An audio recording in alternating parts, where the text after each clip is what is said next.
Bow boy, where you been? It's TeeJay the artist. You rockin' with me, you are the smartest, and we back with another video, man. We got another Jimmy High Roller video. You know it's about to be a good one. He says the greatest MVP race of our time. We gonna see if he's talking about current or if he's gonna deal with stuff going on in the past. But you know him. He gonna find all the stats, all the advanced stats, all the ultra advanced stats, and whatever he finna say, he gonna have points to prove it. And it's gonna be true. Like, comment, subscribe, all that good stuff. Let's get into the video.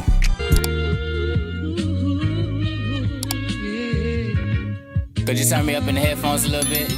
We are now just a few weeks away from the end of the 2025 NBA regular season. And by this point, the MVP race is usually all but wrapped up.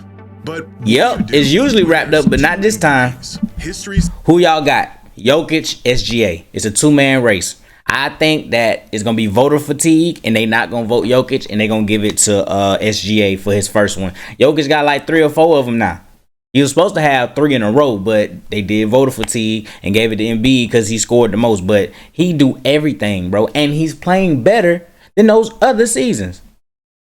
But it is what it is. It should be Jokic, but they're gonna give it to SGA. Says you vote for the guy who is leading his team to the most wins of any team in a decade while putting up prime Michael Jordan numbers. Very clearly the best player on the best team, which should make this decision pretty obvious. But it ain't. Except it's not. Because history has never seen a season like the one. Hey, Jokic with a body? It's better than this one, and this one, and this one. In fact, it is possibly the most impactful season anyone has ever had. 2 all-time great campaigns and only 1 trophy. Oh man, co-MVPs in recent history, and it has left voters completely torn, questioning what it even means to be the NBA's most valuable player. Here we go. Lock in, Jimmy High Roller. Today's video, the action, at least. Yeah, y'all use all that stuff right there, Jimmy Tay. All right, let's go. The most compelling case someone can make to be the most valuable player in the league is to put up the best numbers in the league. This isn't the only ingredient to the MVP recipe, but it's a big one. And right now, Jokic and Shea aren't just having the 2 best seasons in the NBA, they're having 2 of the best seasons of all time. Just looking at some simple box score numbers, Nikola Jokic at first in points, 3rd. He right there. Of course, he not gonna get none of them stats, but Jokic is clearing him. So there's 1, 2, 3, 4 versus 1, 2, 3, 4, 5. 5 to 4.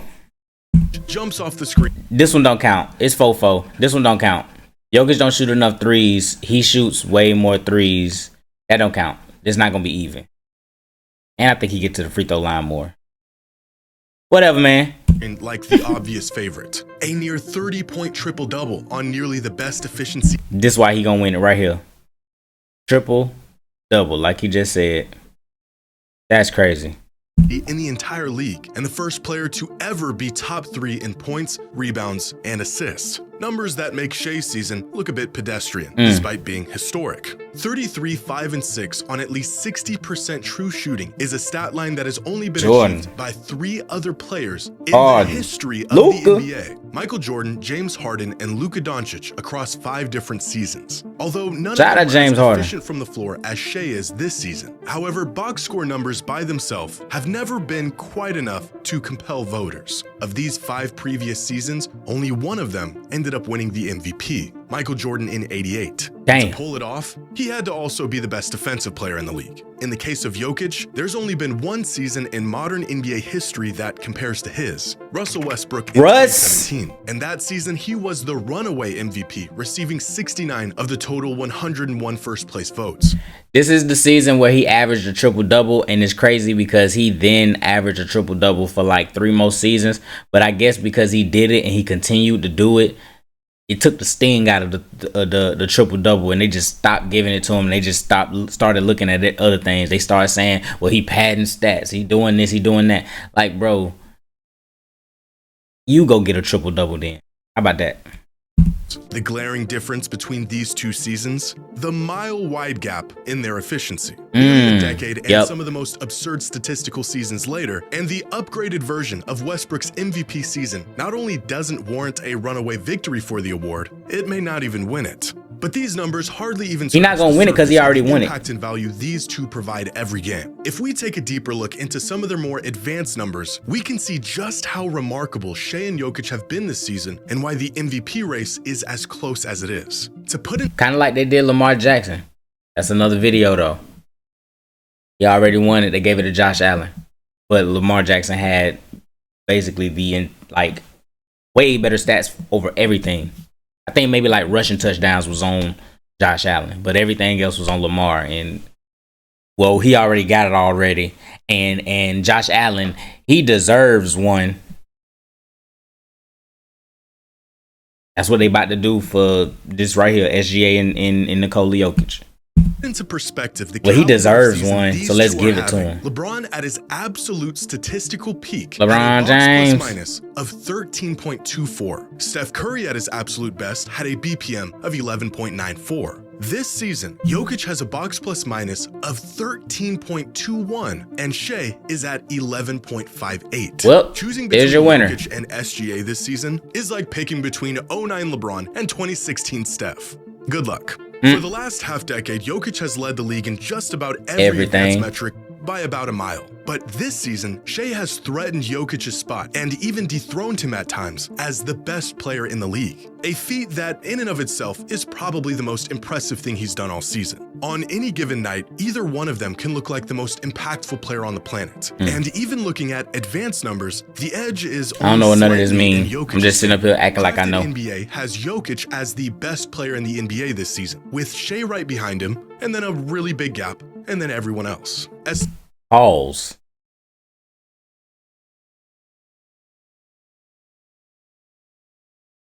Pause. What in the world? Do we have to on the other hand, has Shai blur that? What in the world? With Jokic right behind him, and then huge gap, everyone else. A quick glance at any of these catch-all statistics will tell you that Jokic and SGA are both equally as dominant this season. Fortunately for those who put to the difficult task of choosing between Jokic and SGA for MVP, these numbers have never been a direct indication of who will or who should. He dunked on Grady. It's the best or most impactful player in the NBA in any given season, according to some of the best advanced metrics. This is crazy. Jokic. All of them other people. Shai, Jokic. Jokic.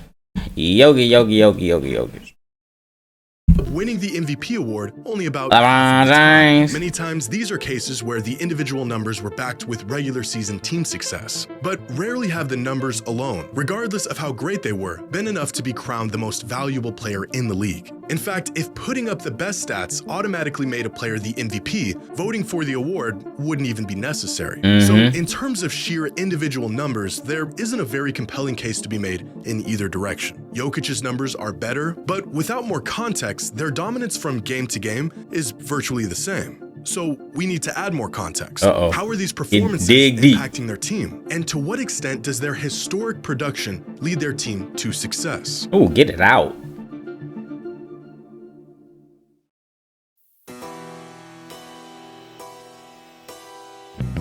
Win a lot. In most cases, when two players are having incredible seasons, the tiebreaker in the eyes of fans and voters comes down to how well their team is playing. The second ingredient to the MVP recipe: win and win often. 25 of the last 30 MVPs went to players who clinched either the first or second seed in their conference. And right now, the Thunder aren't just winning more games than the Nuggets. They are the fourth highest winning team in modern NBA history. But recently, team success has held less weight in the MVP discussion than it has in the past. 3 of the last 4 MVPs going to players outside of the top 2 seeds. Nikola Jokic being just the second player in over 40 years to win the MVP, despite his team not even cracking 50 wins in a full season back in 2021. As if the voters have made the decision that the MVP isn't limited to simply the best player on the best team, but rather the player who has the largest impact on a winning team. And right now, there is one player in basketball who is impacting the game far more than anyone else. Here are the current top 8 leaders in the MVP race: Jokic, Shai, Giannis, Tatum, Mitchell, Curry, Mobley, and LeBron. And here are the net ratings of each. Shout out Evan Mobley. Okay. Shout out Evan Mobley. And LeBron James. Well, we know LeBron James ain't going. Their teams. Shai has put on a masterclass all season, leading the Thunder to be not just the most dominant team this season, but the second most dominant regular season team in NBA history in terms of net rating. And for many people, the overwhelming team success the Thunder have had this season is enough to push Shai into the lead for the MVP. But value isn't just when your team wins. It is how much your team depends on you to win. If we look at each team's net rating when their MVP candidate is on the floor, it is clear that the Thunder are easily the best team in the league when Shai is on the court, with an absurd net rating of plus 18.3. This means that when Shai is on the floor, the Thunder are nearly 20 points better than their opponents. This where it's finna change, y'all. Show off court. Followed by the Cavs with Mobley, the Cavs with Mitchell, and the Nuggets with Jokic. But the most revealing measure is the difference a player makes for their team when they're on the court versus when they're off the court, where Nikola Jokic jumps out as by far the most valuable and important player. And there you have it, folks. There you have it, folks. Off the court, that team is ass. He's the most valuable to his team. They still cooking. They a little bit trash. They still cooking. They got better. They trash. They a little bit, and then they got better.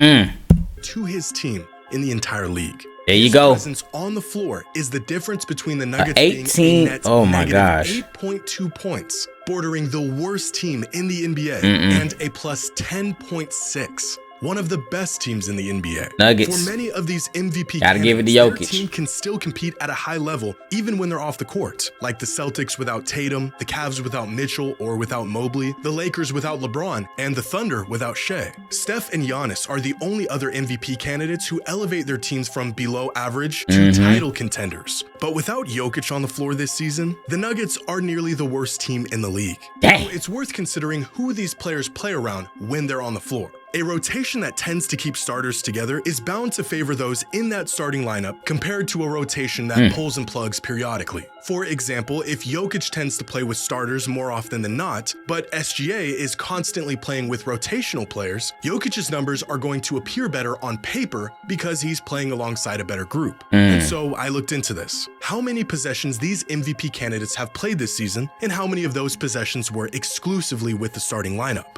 And it turns out that Nikola Jokic does have the benefit of playing with the best players on the Nuggets more than any of these other candidates play with theirs. 17% of all of Giannis his do on the too. court coming alongside the Nuggets. Giannis starters. up there. For comparison, Steph only plays with the Warriors starting lineup 9% of the time. But in most cases, this number is negligible. For example, Giannis plays with the Bucks starters virtually as much as Jokic plays with his. And at most, the difference in time these players see on the court with their best unit varies by less than 10% of their total playing time. In other words, it doesn't really matter who Jokic is playing around. He rises the tides for his entire team significantly more than anyone else in the entire league.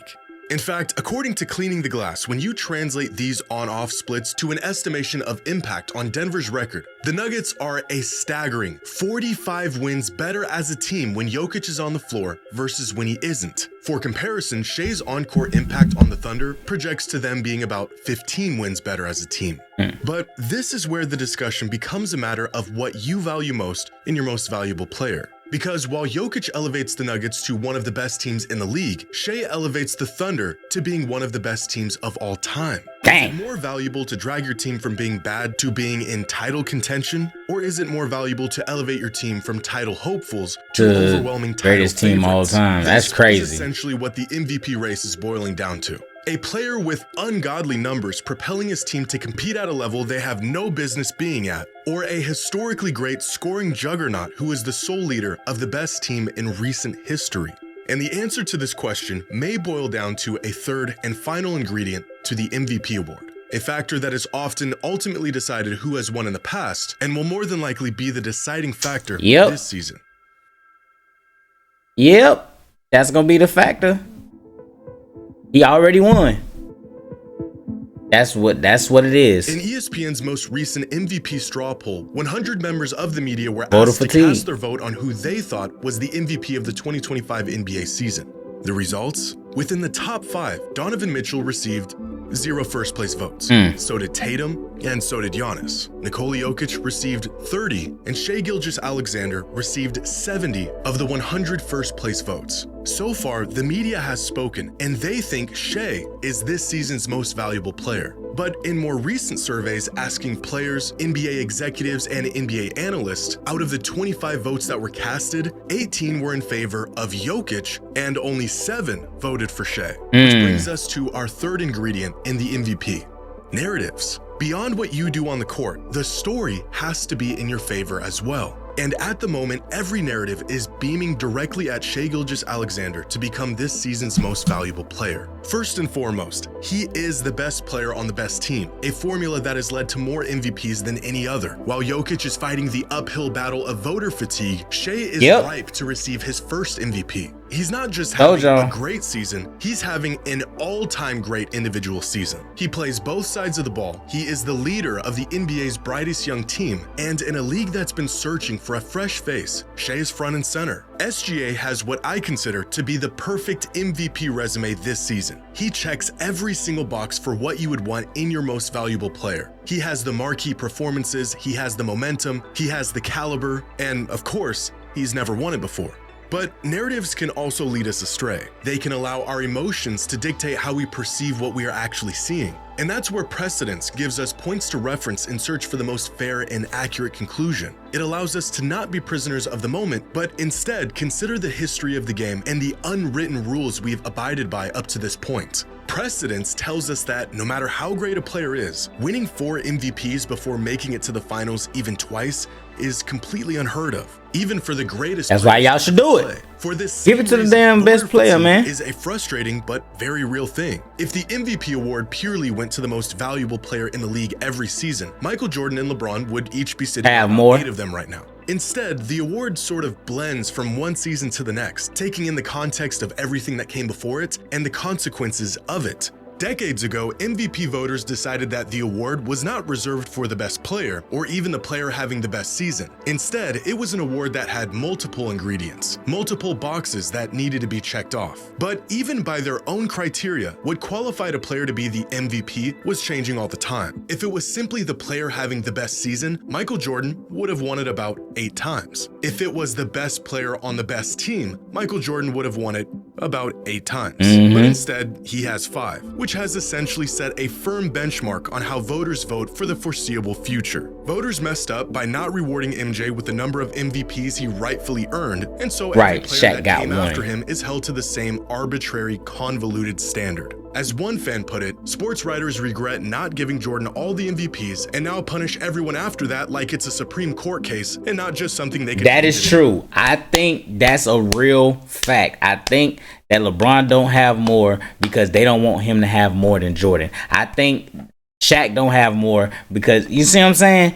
Because he played with Kobe, and Kobe don't got more because because he played with Shaq. Like, man, I real deal think that it was like, since he got 5, there's no way we can give anybody else 5. See what I'm saying? Like, that's time. A case of we do it this way because we've always done it this way. The MVP award should be given dirty game. To the most y'all should have gave Jordan all the ones he deserved, and it never has been. To make the argument that Jokic deserves the MVP because he is objectively having the best season in basketball right now would be the most logical conclusion. But it would also be ignoring the 78 years of history, tradition, and expectations that we have come to follow. Based on the responses to this discussion so far, it appears that now more than ever, the players and the people involved in the NBA from game to game view the award as a reflection of simply who is the best, most impactful player. And the media looks at it through the lens more of story and narrative. And in the end, it is the media who gets to vote. With less than a month left in the regular season, the race for the MVP only seems to be getting tighter with each game. And in what is shaping up to be the greatest MVP battle we have ever seen, voters will have to either stay the course and vote for a player that has built a near perfect MVP case, or make a rare exception to a player that is quite possibly having the most impactful individual season in modern NBA history. It's Jokic for me. It's Jokic for me. But anyway, Jimmy High Roller, once again, Once again, you did it. But it's Jokic for me. I don't know who it is for y'all. I think I put it on my poll. Matter of fact, we can check it right now. There you have it, folks. 215 votes. Jokic. 50% of the vote. There you have it. Like, comment, subscribe, all that good stuff. Peace.